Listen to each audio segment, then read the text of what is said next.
నువ్వు కర్త అంటున్నదేంది? బాపు ఘాట్ కర్త అంటున్నావు. బాపు ఘాట్ ను ఆరాధించే వాళ్ళు ఉండాలి తప్ప బాపు ఘాట్ నిర్మాణం పేరిట బాధితులు ఉండకూడదు. గాంధీజీ గారు ఆయన అహింసావాది. ఆ అహింసా మూర్తి విగ్రహాన్ని పెట్టడానికి రేవంత్ రెడ్డి హింసా మార్గాన్ని ఎన్నుకున్నాడు. అహింసా మూర్తి విగ్రహం పెట్టడానికి హింసా మార్గంలో బలవంతంగా మెడ మీద కత్తి పెట్టి మీరు ఇల్లు ఖాళీ చేస్తారా, కూల్చమంటారా అని మాట్లాడుతున్నాడు. రేవంత్ రెడ్డి దృష్టిలో ఈ ఎంపీఆర్ అంటే, ఈ అపార్ట్మెంట్ అంటే, ఒక ఇల్లు అంటే ఇటుకలు కావచ్చు. నువ్వు జేసీబీతో కూల్చే ఇటుకల్ని కూలుస్తున్నా నువ్వు అనుకోవచ్చు.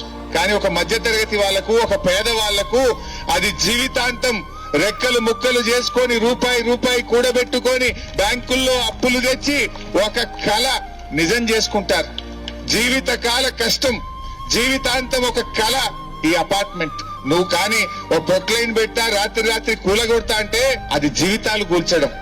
ఆ పిల్లలు కళ్ళల్లో నిద్ర లేకుండా, ఇవాళ కంటి మీద కునుకు లేకుండా పిల్లలు పరీక్షలు ఎట్లా రాస్తారు, అదే విధంగా తల్లిదండ్రులు ఎంత ఆందోళన ఉంటారో అర్థమవుతుంది. నీకేంది, నువ్వు జూబ్లీ హిల్స్ ప్యాలెస్ లో బాగానే ఉన్నావు, ఇంకో 100 కోట్లతో ఇంకో ప్యాలెస్ కట్టుకుంటున్నావు. కానీ ఈ పేదల పరిస్థితి ఏంది, ఈ మధ్య తరగతి ప్రజల పరిస్థితి ఏందో ఒక్కసారి ఆలోచించాల్సిన అవసరం ఉంది.